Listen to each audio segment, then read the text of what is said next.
Hello students, today we'll be discussing about the Purloined letter.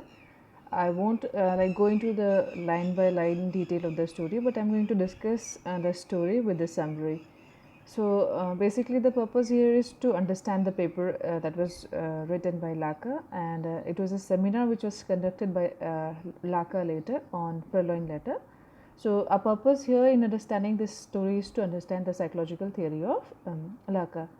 So along with other details of Purloined letter, we will see one thing, that here the story reveals the story of the era about the political, this Purloined letter. So the political system in France, and especially the main character which we have here is Dupin.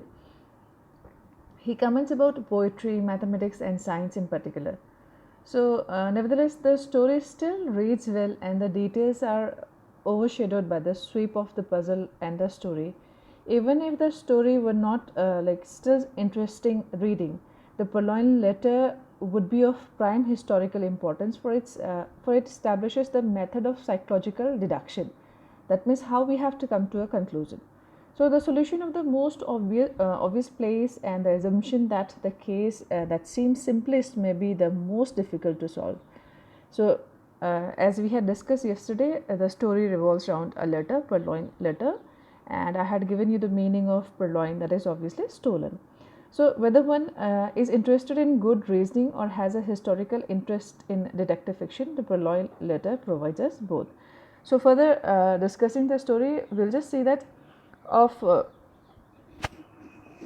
all of Poe's letter detective stories, the Purloined letter is considered as his finest of the stories, and this is partially due to the fact that there are no gothic elements such as the gruesome description of dead bodies as there was in the Murders in the Rue Morgue, which was again written by Edgar Allan Poe. But more important, this is a story that employs most effectively the principle of ratiocination. So ratiocination means detective stories. So the story brilliantly illustrates the concept of the intuitive intellect at work as it solves a problem logically. Finally, more than with most of his stories, this one is told with utmost economy, because he has used very less words in describing the entire story, and it's a very precise story, but obviously the discussion and analysis of the story becomes a little wide.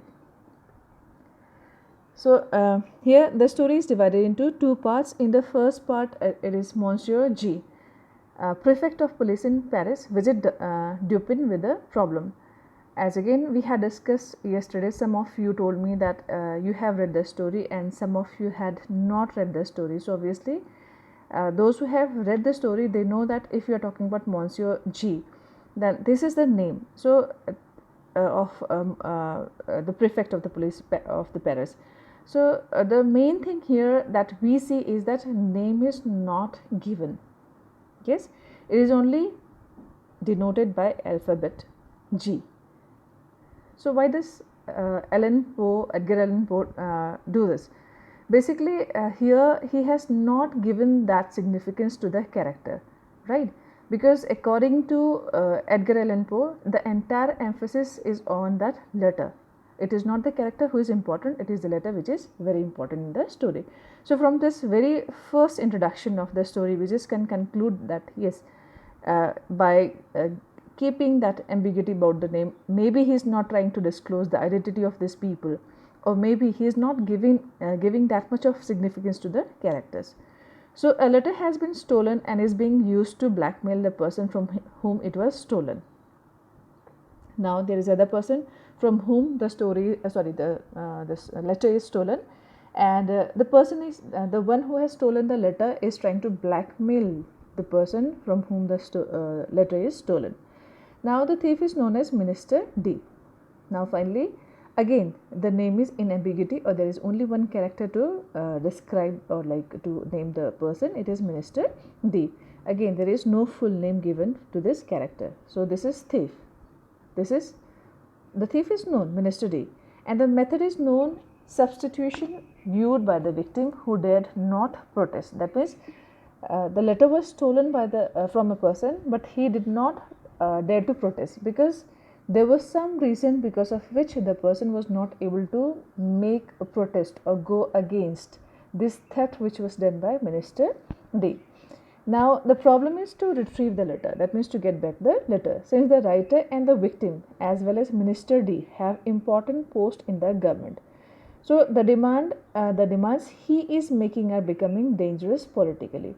That means there are some political works that Minister D wants to be done, or he wants it to be done by the person from whom he has stolen the letter, and this is the blackmail that he is doing. Minister D is doing.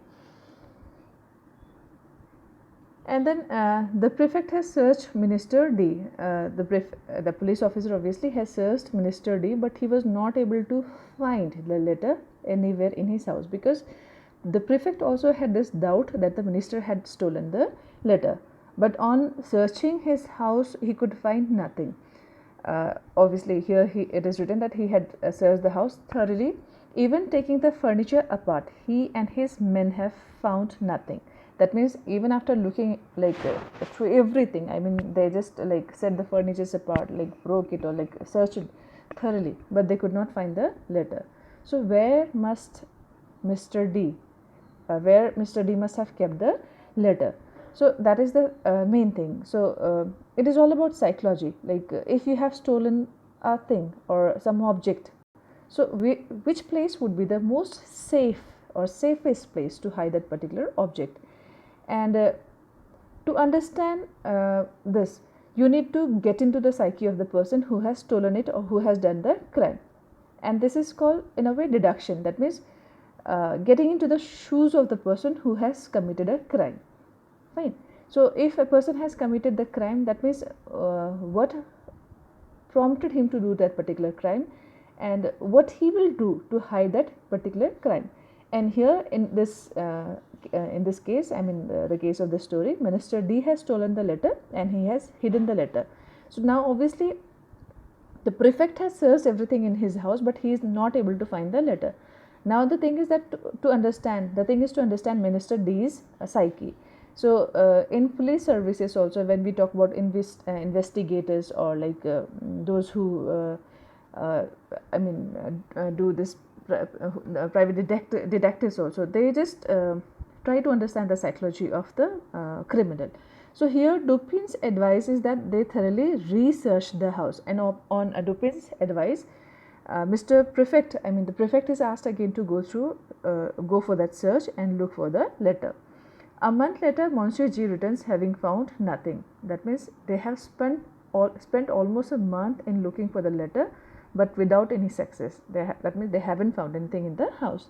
So this time he says that he will pay 50,000 francs to anyone who can obtain the letter for him. So Dupin invites him to write the check. So this time obviously it is a matter of his reputation also, because he is the prefect of the police. He holds a very high position in police authority or police department. So if he is not able to find a letter, then obviously it is going to hamper or affect his reputation as an officer, as a prefect. So that's why finally he has come up with an announcement that anyone who finds the letter will be awarded 50,000 francs.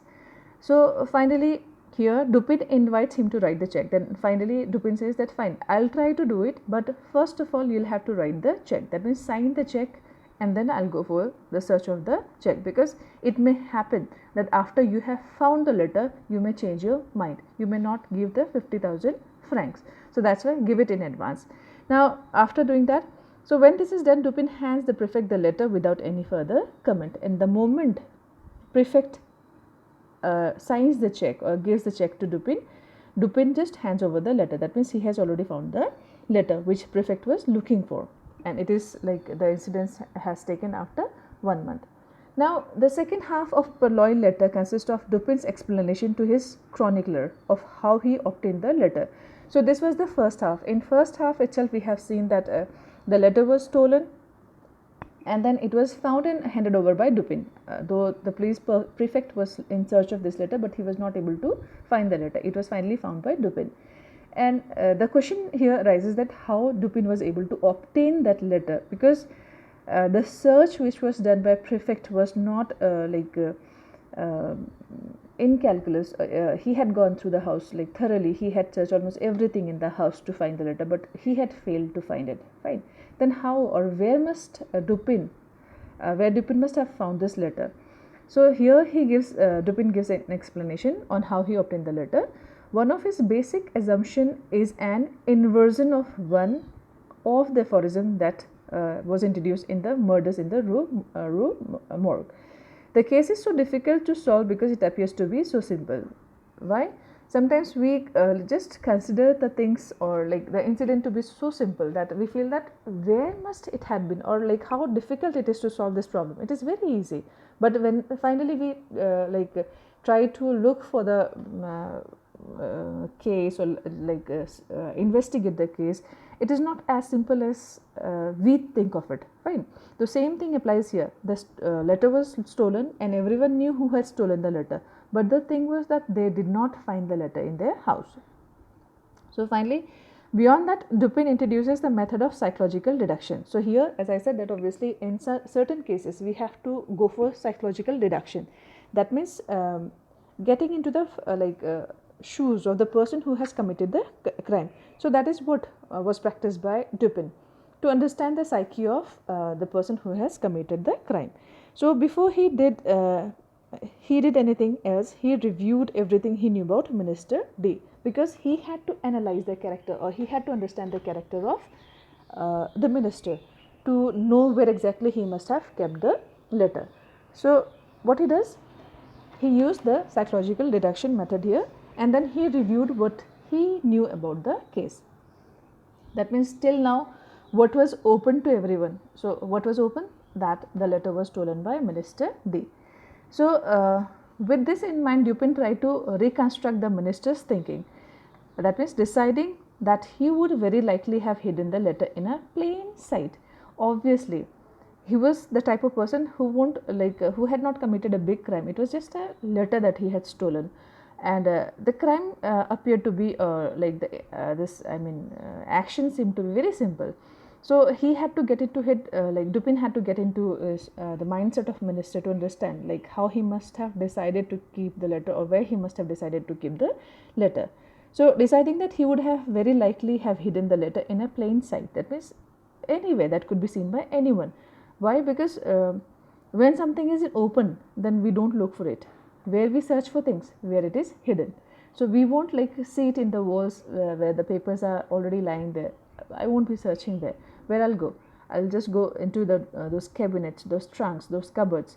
Yes, where I'll feel that he must have hidden it. So that is what was prefect doing, and Dupin did just opposite of what prefect was doing. So using this theory, Dupin visited Minister D and found the letter in plain sight, but boldly disguised. Yes, as he had assumed, the letter was placed in a plain sight, but it was not plainly kept. It was kept in disguise. It was painted as something different. So he memorized the appearance of the letter. He left a snuff box as an excuse to return. So when he was he paid first visit just to have a look of minister's house, and on his first visit he left his snuff box because he needs to come again there to find or to take the letter. On the first day he had seen, or he just could make out where the letter was, but he just can't pick it and move out, right? Because that won't be nice. It will be like stealing from a thief's house. So that's why he had to act smart in taking the letter from Minister D's house. So just to have an excuse to come there again, he leaves his snuff box as an excuse to return, and having duplicated the letter, he exchanged his facsimile for the original during a pre-arranged diversion. Retrieving his snuff box, he departed, and then next day he again came with the duplicate letter, and this time he gave the excuse of taking this snuff box which he had forgotten at Minister D's house, and he says that I had come to take my snuff box. And in between there is some action which is again plotted by Mr. Dupin. So here finally here retrieving his snuff box, he departed. His solution introduces into detective fiction the formula of the most obvious place. That means the letter was not hidden in close confinement. It was in an open site. It was in a plain site. So the most obvious place is where we won't look at, right? So this is the detective fiction formula that was applied by Edgar Allan Poe. And the same theory is later discussed by Lacan when he is discussing Allan Poe's Purloined letter. So Dupin is of course the original eccentric but brilliant detective. He seems to be a very private person, though one with connections and acquaintance in many places. He prefers darkness and the evening. Darkness, he feels, is particularly conducive to reflection. He prefers to gather his information and to ponder thoroughly before any action is taken. That means premeditation before any task is committed or done. He talks little because he ponders a lot, he contemplates a lot, he thinks a lot. Because when you talk about an organized person or a person who has got deeper thoughts, I mean higher thinkings, then you must have known or you must have heard one thing, that yes, people with higher perception, they talk less. So that is what is defined here about Dupin also. He talks little. An hour or more contemplative silence seems common. He keeps himself quiet. He doesn't talk with anyone during that time, because obviously it is time for him to contemplate or to do meditation. And of course he is an expert in the psychology of people of various types. That means he can understand the psychology of anyone. Yes, that means he can deduce your character. If you stand in front of him, then he can just very easily analyze what type of person you are. So this is the characteristics of Dupin. So indeed he seems to be learned in a number of areas. That means he is very learned in mathematics, poetry, for example. So here the prefect Monsieur G is a contrast to Dupin. So obviously that we have read in the story also, and we have analyzed the story. Whereas Dupin is primarily concerned with the psychological elements of the case. That means he concentrates only on the psyche of the person who has committed the crime or that entire incident. He looks into that element only where the brain could be used or where the psyche could be used. Fine. He doesn't has any focus, or he doesn't has any priority for the place where it is hidden, or where it must have been taken or how it must have been taken. Just one thing that he contemplates on is the deduction of the psyche of the person. So G is almost wholly concerned with physical details and evidences. He is just in contrast to Dupin, as we have just seen that Monsieur G will obviously look for the details into physical places. Obviously he must have lifted the mattresses, he must have lifted the cushions, he must have skimmed the cupboards and all. Fine. So this is what he must have done. But Dupin did nothing, none of these things. He just went, looked around the house and found or just saw where the letter was. Now G talks much and says little. Dupin considers things broadly, while G's point of view is extremely narrow. Anything G does not understand is odd. That means if he is unable to understand something or unable to analyze something, that particular concept becomes odd for him because it is out of his conception. For Dupin, that is a matter of investigation. That means something which is appearing to be stupid, it's something which should be analyzed and which should be investigated according to Dupin. So this is the contrast between both of them, both the characters of Dupin and Mr. Prefect G. Now G believes in a great deal of physical activity during an investigation, while Dupin believes in maximum of thought and a minimum of physical exertion. That means not to get into any sort of physical exertion like searching for something or looking for something. Just analyze the person, that's enough. So though Dupin says that the Paris police are excellent with their limitations, it is clear that G's limitations are quite severe, as we have already seen and discussed about Prefect G. Now the personality of the unnamed narrator, the Dupin chronicler, lies between these two extremes. There is a narrator, right, who is narrating the entire story. So, though he shares some of Dupin's tastes, silent contemplation in darkness, for example, and has some understanding of Dupin's method, he seems psychologically closer to G than to Dupin. Why? Because the character, the storyteller is trying to be as ignorant as Mr. or Prefect G, because he doesn't want to act smart, or he doesn't want to reveal the psyche of Dupin.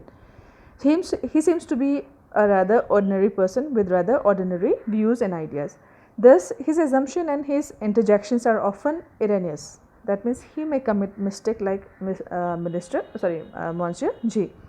He assumes, for example, that if police have not been able to find the letter after their search, then it must be elsewhere. That means it is not in the house, because he is trying to portray himself as an ordinary person, and he also comes to same deduction or same conclusion that if the letter is not in the house, then it is no more in the house. It must have been shifted to some other place.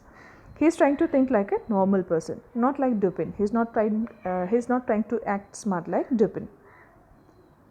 So, in this argument with Dupin about mathematicians, the narrator takes the common view and attitude towards mathematicians, a position that Dupin explicitly suggests is idiocy.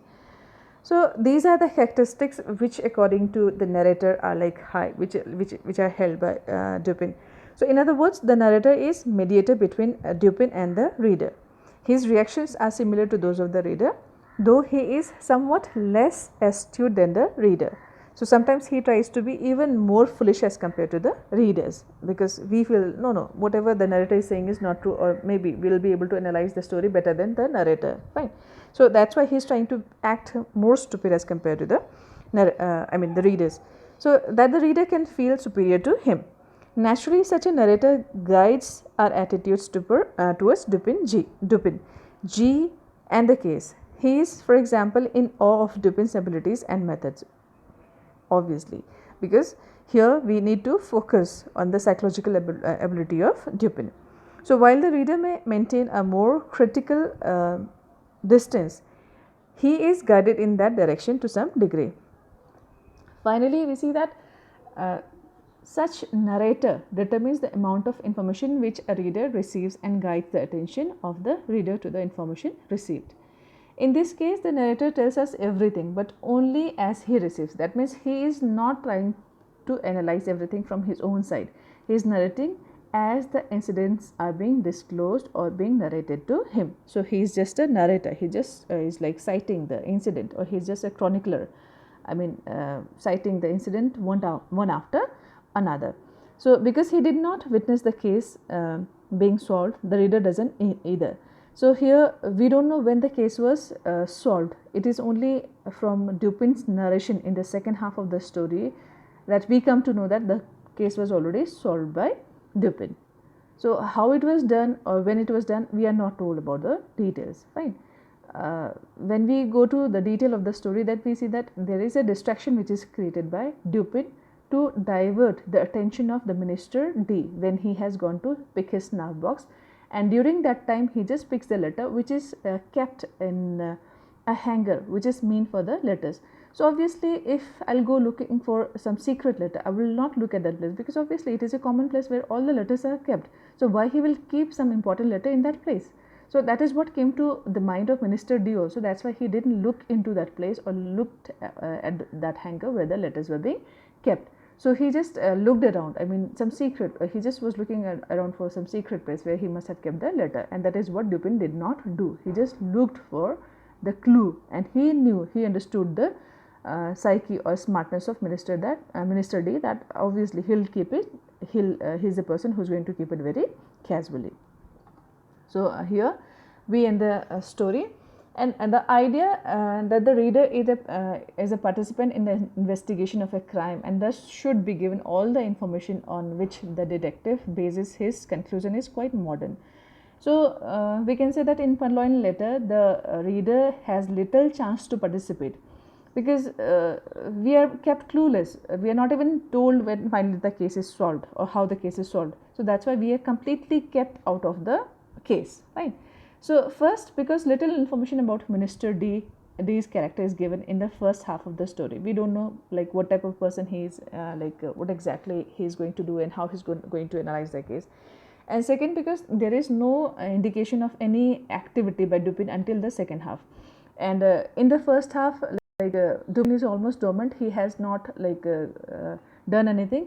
But in the second half, it is the narration of the Dupin which finally tells us that how he had solved the case. So Poe's purpose was not to invite reader participation, but rather to emphasize rationality. So that is what here, when we talk about psychoanalysis, or when we talk about psychological theories is done, we need to focus or emphasize on rationality, stressing logical thinking as the means of solving problems. And consequently, Dupin's exposition of his thought processes are the most important part of the story. That means how he has processed his thought. How he has processed his thought. So